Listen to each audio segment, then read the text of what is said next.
Hapankaalitehtaan ryöstö tapahtui tänään ja se epäonnistui 13 nuorta eikö hetkonen. 13 nuorta jäi kiinni tänään Hapankaalitehtaan ryöstöstä epäiltynä.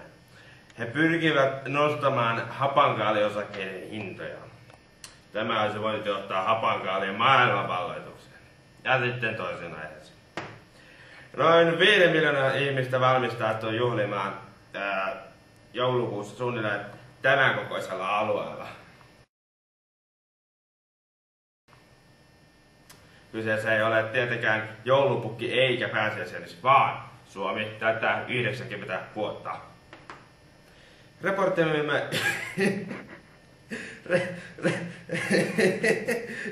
Jorma Saarimaa on ottamassa asiasta tarkempaa selkoa.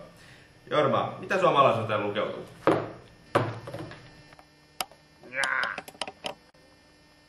Nimessäni ei ole mitään nauramisen arvoista. Näin.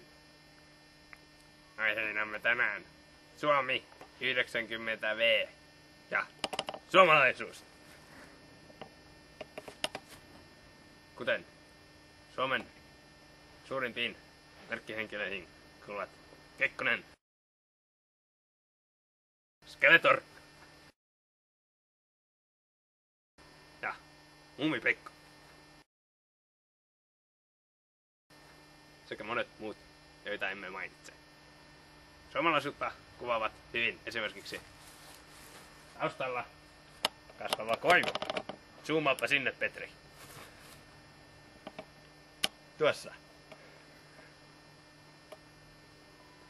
Tuostapa minä pilkon itselleni polttopuut koko huoneeksi. Suomalaisuutta näemme myös täällä nurkassa. Jorma! Etipaikalla takaisin. Anteeksi.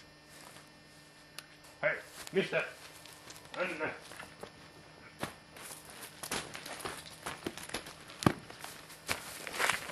Siinä paikka.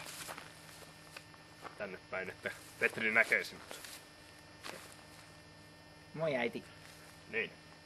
Mitä mieltä olette Mikko Suomesta? No, tämä on... Kyllä! Näin on. Mutta mikä kenkä olisitte, jos olisitte kenkä?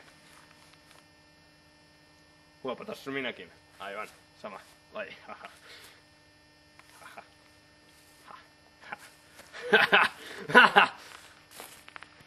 Ei sitten. Pertti! Ylhäällä! Ei minä vaan Jeesus. Siis. Olemme tänään tutkineet monta suomalaista asiaa, kuten monia asioita. Mutta monia on vielä jäljellä, kuten huumori, josta emme mainitse sen enempää, koska se on kieroutunut tää perseestä. Niin. Mutta loppukommentteihin. Sinä. Juuri sinä. Siellä ruudun takana. Juhli Suomea. 90V. Be happy. Cause I am happy too. Jorma Saarimaa päättää raporttinsa tähän. Moi äiti.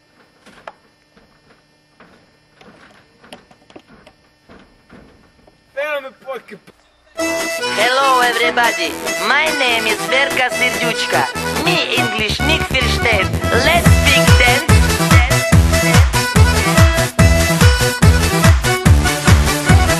Sieben, sieben, Alulu, 7, 7, 1, 2, 7, 7, Alulu, 1, 2, 3.